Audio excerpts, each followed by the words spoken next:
You have 72 unpaid parking tickets. That's what the voice on the phone said as I stood in my pasture, holding a bucket of goat feed and wondering if this was some sort of prank. "Excuse me," I replied, blinking at my goat, Daisy, who just stared back like she was judging me for even answering a number with a 1-800 prefix. "You'll need to settle the fees immediately to avoid further penalties." The woman's tone was robotic, as if she was used to reading from a script. I looked down at my boots, then across the dusty acres of my ranch, 20 miles from the nearest neighborhood, let alone an HOA. I didn't even own a car. I hadn't owned one in 5 years.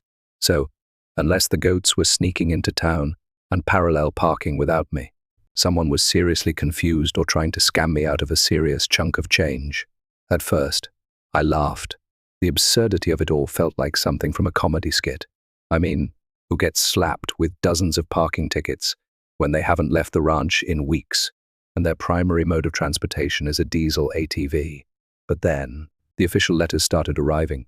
First 1, then 5, then an entire manila envelope stuffed with violation notices, each citing me for unauthorized vehicle parking, expired decals, infringing on fire lanes, and even one for blocking mail delivery in a cul-de-sac I'd never heard of. Every notice had the same return address, Meadowbrook Estates, OA. I looked it up on a map and nearly choked on my coffee.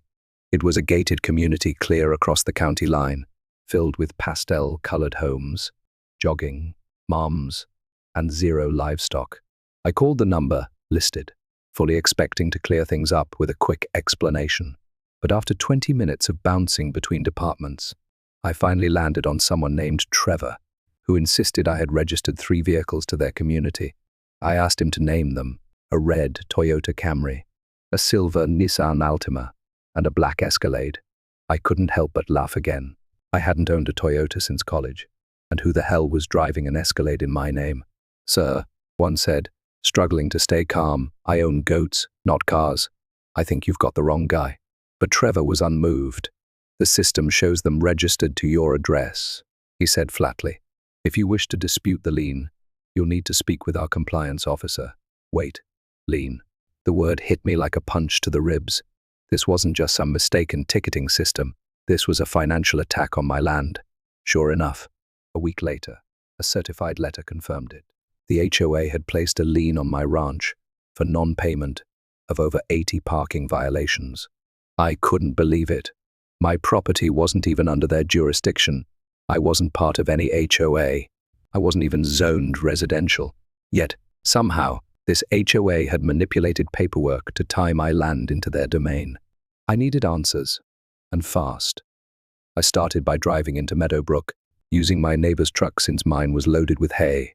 As I pulled up to the gated community, a pudgy security guard in a yellow vest stepped forward and raised an eyebrow. "You here for Susan?" he asked. That name meant nothing to me at the time. "I'm here to speak to someone about some parking tickets I didn't get," I replied. He radioed someone, and a few minutes later, out walked the embodiment of suburban tyranny, perfectly feathered bob cut, oversized sunglasses, a clipboard in one hand, and an air of superiority thicker than Texas humidity. "Susan, I assume," I said. "You're the one with the ranch," she replied, like it was a disease. I told her I didn't live in Meadowbrook, didn't own any vehicles, and had no connection to their HOA. Her response: she snorted. "Due to recent zoning adjustments, your parcel now falls within our extended enforcement area." I was speechless. "Extended enforcement area," I repeated, stunned. "What is that?" "The Empire." She didn't laugh. She didn't blink. She just handed me a freshly printed notice. "Refusal to pay will result in foreclosure proceedings." I wanted to scream. I wanted to throw her clipboard into the nearest decorative fountain. But instead, I took a photo of the document and got back in the truck. I needed legal help. On the way home, my mind was spinning. How could a neighborhood association I didn't even belong to reach across town and slap a lien on my land? And how had they registered vehicles under my name? Someone had to be forging documents. Or worse, someone was using my identity for something shady. My first stop was a local attorney named Maria, an old friend from high school who owed me a favor after I helped her rebuild a shed that collapsed in a storm. When I showed her the notices, Her reaction said it all. She burst out laughing. "Dude," she said, flipping through them. "You got a ticket for parking too close to a fire hydrant on Birchwood Drive. Do you even know where Birchwood is?" I shook my head. No clue. Maria opened a satellite map. It's literally a cul-de-sac with like 6 minivans and a frozen yogurt shop. There's no way your ranch is part of this HOA. And even if it were, they can't enforce this stuff across zoning districts. But the lien paperwork was real. Maria made a few calls and found out that someone named S. Randall had submitted a zoning update with the county just 2 months earlier. She showed me the file, complete with satellite imagery and a digital boundary line that now magically included my land. It was forged. It had to be. My ranch sat way outside any residential expansion zone, but someone had slipped the documents through county records, and now the system thought I was in the HOA's domain. It didn't make sense until Maria narrowed her eyes at the name, Susan Randall. That's our clipboard queen. Now things were getting clearer. Susan had filed paperwork to redraw the HOA's limits, looped my land in, then started issuing fake parking tickets to create a paper trail of unpaid violations. And since I never responded, because who checks for fake HOA mail when you live in a barn half the week, she had enough evidence to slap a lien on the property. Maria leaned back and whistled. This ain't just petty. This might be criminal. And so began my war. One didn't want to get even. I wanted the truth. And I wanted every single parking ticket shoved so far down Susan's clipboard that it popped out her dashboard camera. This wasn't just about money anymore. It was about principle and revenge, preferably with goats involved. The next morning, before the sun had even dried the dew on the fence posts, I was back at Maria's office, this time with 2 cups of gas station coffee and a USB drive full of satellite images I had compiled overnight. I didn't sleep much. Instead, I spent the dark hours clicking through Google Earth, old survey maps, and zoning records until my eyes went dry. Every document confirmed the same thing. My ranch was nowhere near Meadowbrook Estates. Not even close. I had boundaries recorded since my grandfather first registered the land in the 70s. Yet, somehow, a rogue HOA with a power-hungry Susan had stretched its imaginary claws across half the county to slap fraudulent fines on my property. Maria reviewed the maps, sipped her coffee, and leaned forward. "We're going to need a deeper dig," she said. "They didn't just screw up a record. Someone intentionally updated your coordinates in the system. That doesn't happen by accident." And so we called in backup. My cousin Emma, the black sheep of the family and a self-declared digital mercenary, was in town. She lived out of a solar-powered van with 10 different laptops and a tendency to expose small-town corruption for sport. Emma once cracked a sheriff's office email server to prove they were using drone footage to spy on backyard BBQs. I hadn't seen her in years, but I knew if anyone could untangle this HOA mess, it was her. She showed up that evening with a duffel bag full of tech and a jar of homemade kombucha. Within 30 minutes, she had pulled up the HOA's online records, admin panels, payment processing logs, and an entire archive of ticket data that should have been locked behind a firewall. What we found was both hilarious and horrifying. Every single one of the 87 parking violations had been input manually by Susan. The system showed timestamps, IP addresses, and location pings. It wasn't even subtle. Her entries included bogus details like red Camry, seen idling near community mailbox, and Escalade parked on HOA trailhead during yoga hour. All of it was tied to my name and my address. Worse, the HOA software had a new expansion zone function added just 2 months prior, which allowed tickets to be issued to properties outside the neighborhood in cases of community risk. That feature, too, had been added by Susan under an admin tag labeled S. Randall Admin. It was a digital power trip, and she had clearly gone off the rails. Maria shook her head as Emma screen shared everything to a local backup server. "This is fraud. It's not even clever fraud. It's like she tried to commit a federal crime using a library computer and left her name in every tab." Emma chuckled and tapped into the HOA's budget report. That's when we discovered the real motive. Susan had been collecting violation fines and transferring them into a side account labeled Administrative Efficiency Fund. On paper, it looked legitimate. In practice, it was a bank account opened under a DBA, registered to a defunct landscaping company.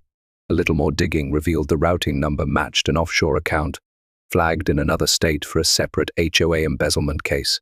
The rabbit hole kept getting deeper, and Susan was bouncing around inside it like a squirrel on espresso. I decided we weren't going to the authorities just yet. I needed one more ace up my sleeve before we went nuclear.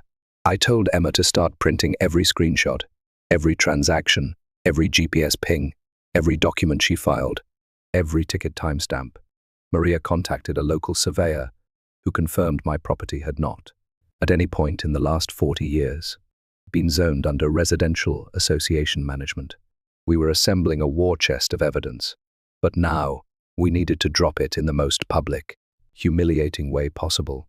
As fate would have it, Meadowbrook's quarterly HOA town hall was only 3 days away. It was being hosted at their sparkling new community center, complete with rental chairs, complimentary hummus trays, and decorative ferns that probably cost more than my month's feed bill. Susan would be there, clipboard in hand, probably wearing a sash that said, "Madam President." Maria and I decided we would attend not as petitioners, but as truth bombs wrapped in cowboy hats and sarcasm. We weren't just going to confront her, we were going to dismantle her entire empire in front of her peers.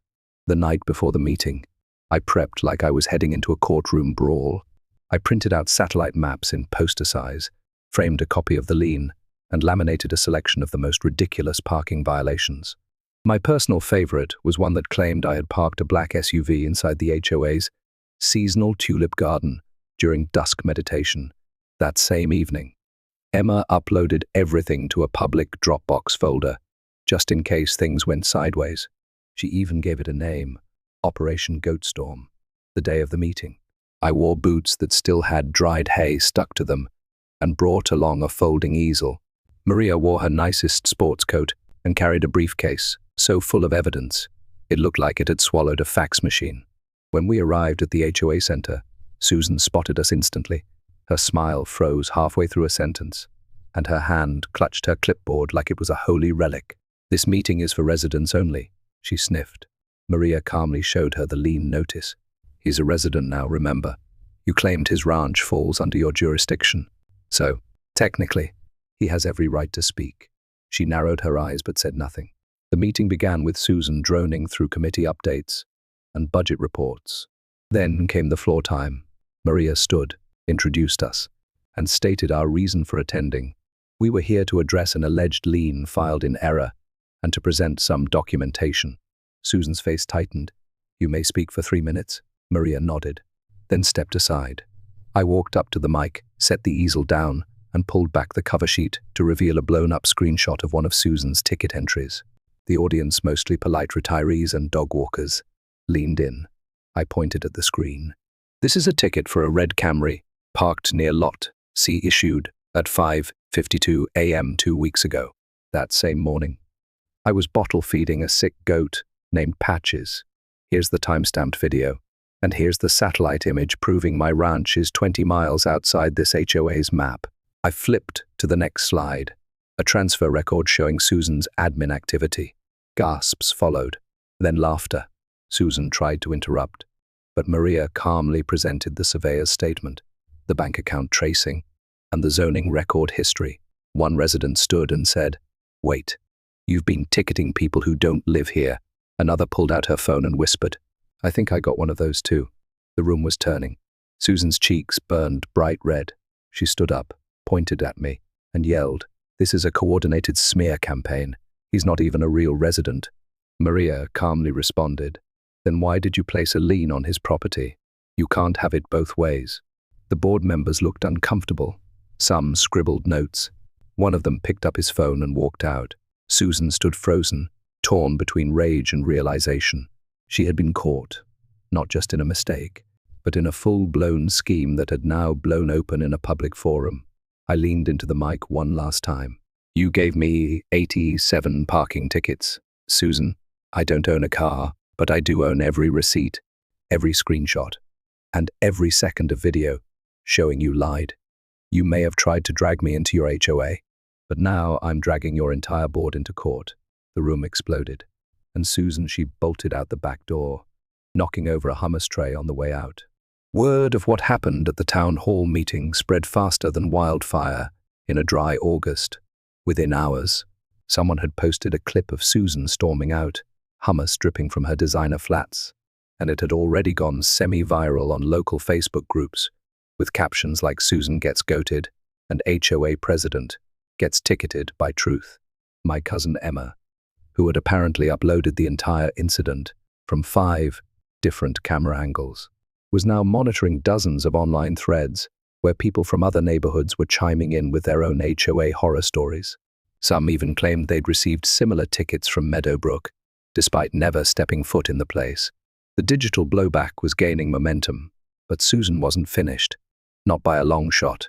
The very next morning, I awoke to the sound of engines on gravel. I looked out the window and nearly spit out my coffee. A flatbed tow truck was parked just outside the front gate of my ranch.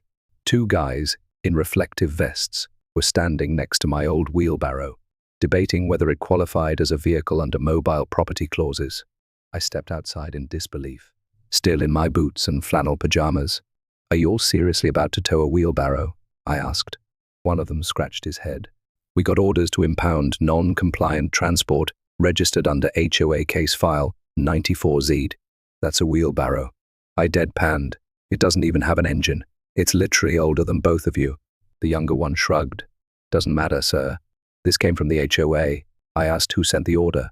They showed me a printed memo signed, unsurprisingly, by Susan Randall. At the bottom was a line that read, "Property continues to defy vehicular regulations. Execute removal immediately." Just when I thought I'd seen it all, here was Susan doubling down by trying to tow my tools. Thankfully, one of the drivers recognized me from the town hall video. He laughed, tossed the tow strap back in the truck, and said, "Man, I'm out. I didn't sign up for this HOA nonsense." He walked away, leaving the other guy scrambling to figure out what to do next. He eventually left too, mumbling about how his boss was going to kill him, but not before I handed him a laminated photo of my goat Daisy, with a fake license plate around her neck, just in case she tries to ticket livestock next, I said. He actually chuckled. By now, I was furious, but not surprised. Susan had made it personal. She wasn't trying to fix a clerical error or even cover up what she'd done. She was retaliating. Maria warned me this would happen. When people like her get exposed, they either crumble or claw back harder. She's clawing, but that gives us leverage. That's when we hit her with a counterstrike.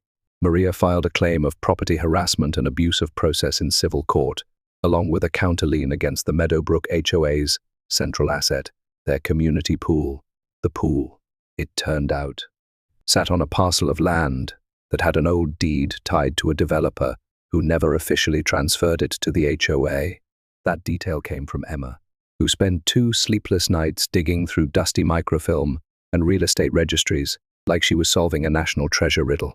It meant the land the pool sat on could technically be claimed under a legal mechanism called adverse possession, especially since the HOA had failed to register the title update for over a decade. We filed, posted notice, and within days, our attorneys issued an injunction. HOA members arrived at their weekend pool party only to find a legal notice taped to the front gate that read, "Property in dispute. Entry at own risk." Susan lost her mind. She left me 5 voicemails, each more unhinged than the last. The final one ended with her screaming something about, "You can't take our pool, you country menace," and then what sounded like a blender turning on in the background to turn up the heat. I decided it was time for a little country creativity. I hosted what I called the Goat Parking Festival, right on the access road that led to Meadowbrook's side entrance. We set up signs that said, "Free parking, no HOA tickets guaranteed," brought in hay bales, barbecue, and local bluegrass bands, and invited the entire county. But the stars of the event were the goats. Each goat wore a cardboard cutout license plate labeled with things like, "Not a Toyota," and "Ticket Me." Susan, people laughed, took selfies, and danced around a fake meter labeled Susan Citation Counter that spun every time someone fed it $1. The funds, of course, went to the Legal Defense Fund. Police were called, of course. But when they arrived and saw we were on private land, fully permitted, and not blocking any actual roads, they just chuckled. One officer even took a selfie with a goat named Biscuit. Susan showed up halfway through, stood at the edge of the field, fuming like she had just bitten into a lemon. She thought it was a cupcake. I gave her a friendly wave. She stormed off again, muttering into her phone, probably to another HOA lawyer who was already contemplating retirement. The publicity from the event was explosive. A local news crew did a feature called Rancher versus HOA, the Great Goat Standoff. Reddit threads exploded with memes. My personal favorite was one with Susan's face photoshopped onto a mall cop holding up a parking boot in front of a goat-drawn carriage. But it wasn't just for laughs. People started coming forward with their own HOA nightmares. Some had received tickets from Meadowbrook despite never having lived there. One guy even claimed he got a warning letter for a red Nissan Altima parked in front of a grocery store, and he lived in another state. Maria saw an opportunity. She started gathering names and building a potential class action lawsuit. We compiled dozens of documents showing patterns of abuse, fraudulent ticketing, and an expanding radius of HOA enforcement that ignored municipal boundaries entirely. The final blow came when Emma tracked down a server hosting Susan's admin logs. In it, she found a hidden user group called Revenue Boosters, where Susan and a few HOA officers had discussed ways to increase fine collections, including targeting unregulated parcels, registering ghost vehicles, and leveraging legal ambiguity until challenged. It was a goldmine of incrimination. We printed everything, every message, every timestamp, every shady suggestion they had whispered behind closed firewalls. The case was no longer just a personal feud. It was turning into a major legal and public relations disaster for Susan and her whole board.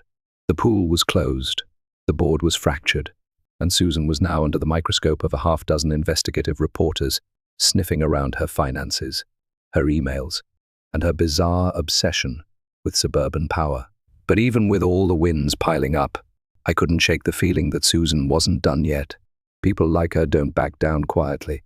They look for the next loophole, the next back door, the next dirty trick to pull. And sure enough, just as we were preparing our final case summary, Maria walked into my barn holding a letter, eyes wide. It was another LIEN, but this time it wasn't from Meadowbrook. It was from a completely different HOA miles away, one I had never even heard of. Yet, somehow, the same vehicle IDs were listed, the same violation codes, and the same forged signatures. That's when I realized Susan wasn't just a bad HOA president. She was running a network, and this war was far from over. Maria stared at the letter like it had just insulted her entire law degree. I grabbed it from her hand and read through it again, slower this time, hoping I had missed something. But there it was, plain as day, another LIEN. A whole new HOA claiming I owed them over $8.0 in parking fines for vehicles I didn't own in a community I had never stepped foot in. The name of the HOA was different. The layout of the citation was new, but the details were too familiar. Same fake vehicle descriptions, same random timestamps, same tone of bureaucratic smugness. And at the bottom, the kicker, a signature in loopy cursive signed S. Randall, Director of Collections. It didn't even try to hide it anymore. We couldn't believe it. Susan had somehow spread her scam across HOAs. Not just one, multiple. It wasn't just about my ranch anymore. It was an entire playbook of fraud, disguised under layers of administrative paperwork. She had found a way to hijack small, disorganized homeowner associations across the county and use them to print money in the form of fines, liens, and intimidation. And, apparently, nobody had bothered to verify anything because the system was designed to protect the HOA first and question homeowners later. Emma dove into this new HOA's infrastructure like a bloodhound chasing a scent. Within hours, she was already into their member portal, posing as a resident, using a generic login that hadn't been changed in 3 years. What she found was shocking. Not only was the same exact software being used across multiple HOAs, but the back-end logs showed shared admin users, all tied back to the same email handle, randallco.operations@textmail.net. That same address had posted internal policy suggestions across 4 different HOA boards. each with a different shell corporation name, registered under Susan's old landscaping company. She had effectively franchised HOA scams. Not only was she abusing power, she had systematized it. Maria made some calls. Within a day, 2 more victims surfaced. One man from a neighboring town received 12 separate parking citations. In a community he only drove through once a month to visit his in-laws.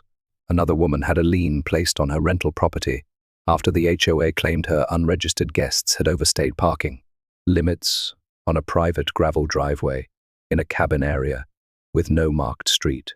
It was the same method over and over. A new HOA popped up, claimed a random parcel of land under jurisdiction due to a mysterious boundary expansion, and then began issuing tickets through falsified surveillance logs. And every single trail led back to Susan. Emma found something even more disturbing. Buried inside encrypted admin notes was a file labeled Projected Quarterly Revenue, Expansion Zone Targets. When decrypted, it revealed a spreadsheet of over 50 properties flagged for future ticketing, each one far outside any HOA boundary. My ranch was listed at the top, color-coded red, labeled high resistance. Several other names were on the list too, some of whom we knew, and others who had no idea their land was about to become a battleground. We couldn't sit on this any longer.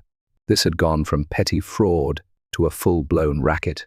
Maria compiled the evidence, bundled every file, every login, every trace of money flow, and forwarded it all to a federal property crimes task force she had worked with once on a land zoning corruption case. Within hours, they replied. Not only were they interested, they were coming in person. That weekend, a pair of clean-cut agents showed up at the ranch, no suits, just jeans and windbreakers. The kind of folks who looked like they could either help dig a fence post or wiretap a phone line without breaking a sweat. We walked them through everything: the forged documents, the cross-HOA scam network, the liens, the offshore account, the shared software, everything. They nodded silently, taking notes, asking sharp questions. One of them, Agent Bailey, asked if we still had the original notice Susan had slapped on my gate. I handed it over. He chuckled as he read it. "This is the sloppiest organized fraud I've seen in 10 years, he said. But it's still federal property interference, wire fraud, and tax evasion if the money's crossing borders." The agents didn't wait. They returned the next day with a search warrant and raided Meadowbrook's HOA office. Residents watched from their driveways as boxes of documents were carried out, computers were unplugged, and Susan herself was led away in handcuffs, red-faced and shrieking something about diplomatic immunity. It was all caught on camera, of course. Someone from the neighborhood filmed it and uploaded it with the title, "Susan Cuffed Over HOA Hustle." It went viral before the agents even finished their paperwork, but the drama didn't end with Susan's arrest. The rest of the HOA board was thrown into chaos. 3 of them resigned immediately, claiming they had no idea what Susan was doing. One tried to deny everything but got caught after Emma found an email thread where he'd suggested they start ticketing RVs parked at churches for holiday overages.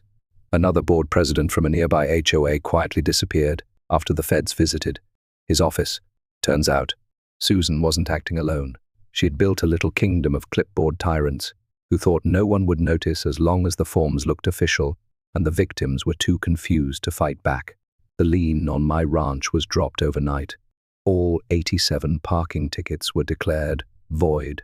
The second HOA that tried to tag me also withdrew their claim, citing data entry errors, but the damage was done. Susan's empire had been built on forged lines and fake fees, and now it was crumbling faster than a wet cardboard castle. The federal team issued a statement, calling it one of the most bizarre property fraud networks in recent state history. News outlets picked it up. They called it the HOA sting of the century. I called it Tuesday. After the dust settled, Emma threw a bonfire party at the ranch. We burned every parking citation we had printed and used Susan's original clipboard as the kindling. Friends, neighbors, and fellow victims showed up. Some brought homemade signs like "unticketable" and "no HOA can tame me." Others brought goat treats and lawn chairs. We laughed, we drank, we told stories, and we made one thing clear: no one messes with rural folks and gets away with it, especially not someone with a plastic badge and a power complex. But even as the fire crackled, and the last ticket curled into ash. I couldn't shake the feeling that we weren't done yet. The system that let Susan thrive was still out there, the software, the unchallenged authority of HOAs, the silence that let them operate without oversight.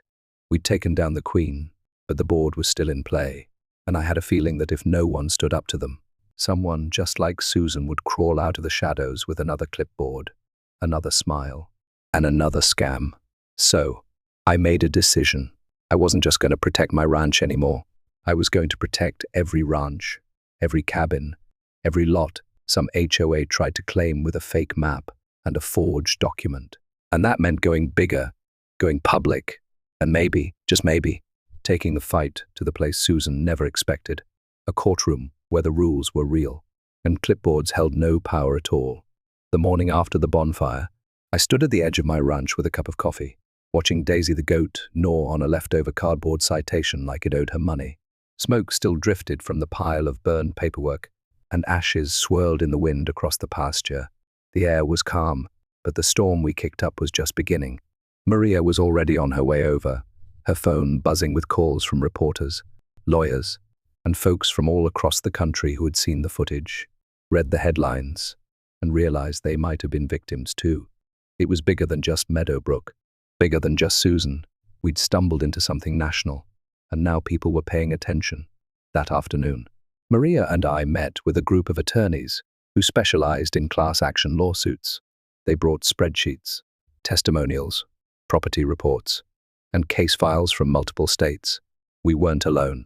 Susan's scam had spread far beyond our county. Over a dozen other HOA networks had purchased the same enforcement software she'd manipulated, and many were using it to squeeze homeowners and rural landowners in the same fraudulent way. What started as my personal headache was now a wildfire threatening to burn down everything fake. HOAs had built on lies and unchecked power. The lawsuit took shape quickly. Maria and the lead class action attorney filed under the title Randall et al. The Nexus Community Management Systems, the shell company that Susan used to disguise her revenue streams and operate across multiple HOA charters. The suit named dozens of board members across 3 states, several software engineers who had helped program the boundary expansion feature, and 2 accounting firms that looked the other way while money was routed into Susan's fake administrative fund. We were suing for fraud, harassment, emotional distress, illegal property liens, and violations of interstate property and data laws. It wasn't just about money. It was about shutting the system down. Meanwhile, my inbox flooded with interview requests. Morning shows wanted me, podcasts. Even a documentary crew pitched a segment titled HOA Horror, The Goat, The Guy, and The Great Scam. I turned most of them down, but one local news anchor named Penny had been following the story since the first town hall video went viral. I agreed to give her the exclusive. She came out to the ranch with her cameraman and asked me one question to start. Did you ever imagine 87 parking tickets would turn into a nationwide lawsuit? I laughed and pointed to Daisy, who had just walked past wearing a dog cone with unregistered vehicle taped on the side. Honestly, I thought someone was pulling a prank. I never thought it would lead to the FBI taking down an HOA queenpin in broad daylight. The interview aired that night, and the reaction was insane. Thousands of comments flooded in. Homeowners across the country shared their own nightmare experiences with overreaching HOA boards. Some sent screenshots of ridiculous fines, $1.10 for having the wrong shade of mulch, $75 for leaving a garden gnome outside during non-holiday months, even $200 for a child's bike parked too close to a flower bed. The country was waking up to the reality that HOAs, unchecked and unregulated, had become mini dictatorships, many of them run by people with more ego than integrity. And now, finally, someone was pushing back. But the biggest twist came a few weeks later. Maria got a call from a state senator's office. They had seen the lawsuit, followed the investigation, and wanted to propose legislation that would require stricter oversight of HOAs, especially in rural and unincorporated areas. They invited me to speak before a property law subcommittee in the state capitol. I'd never even stepped inside a government building that wasn't for paying property taxes. Now, I was being asked to to speak on behalf of hundreds of victims. I said yes, packed my boots and best flannel shirt, and drove upstate. The committee room was everything I expected, wood-paneled, way too cold, and filled with people who looked like they hadn't touched dirt in decades. But when I told them my story, their expressions changed. I walked them through every step of what happened, from the first mysterious ticket to the forged LIEN, from Susan's clipboard crusade to the software that allowed her empire to grow unchecked. I didn't use legal jargon. I didn't try to sound like a lawyer. I just told the truth. When I finished, the room was quiet. Then someone finally spoke. "This should have never been allowed to happen. We'll fix it." And they did. Within a few months, new laws were passed requiring all HOAs to register detailed boundary maps with the state zoning office and provide an opt-out process for properties that had never agreed to be included. Fines above a certain threshold had to be reviewed by a third party. And best of all, software like the kind Susan used was now subject to state audits and compliance checks. No more rogue expansion zones. No more fake cars. No more goats getting parking tickets. Back at the ranch, things slowly returned to normal, or at least as normal as things could get. When your face had been on national TV and your goat had a fan page, Emma moved on to her next mystery, something involving missing town budgets and a corrupt mayor's pancake fund. Maria took on more clients who'd been burned by HOAs, becoming a quiet legend in the legal world. And me, I went back to feeding goats, fixing fences, and laughing every time someone asked if I was the no-car rancher from the headlines. But just when I thought the story was over, I got one final letter. Not a citation, not a lien, not a summons. It was from the US Property Rights Foundation, thanking me for exposing one of the most elaborate HOA fraud networks in the country. They invited me to be an honorary board advisor, and while I didn't care much for titles, I accepted, not because I wanted the recognition, but because I never wanted anyone else to go through what I did. I framed that letter. Right next to it, I put up the very first fake parking ticket Susan ever issued me, the one that said I was parked in a red zone in a place I'd never been. It reminded me how absurd it all was, how fragile the systems are when left unchecked, and how far a determined rancher with a goat and a grudge could go. And as for Susan, last I heard, she'd taken a plea deal in exchange for testimony against the other HOA board members. She roped into her mess. Her landscaping company was shut down, her bank accounts were frozen, and she was banned from ever participating in HOA leadership again. That part made me laugh. She could run all the fake maps and forged fines she wanted, but in the end, she got booted from her own clipboard kingdom.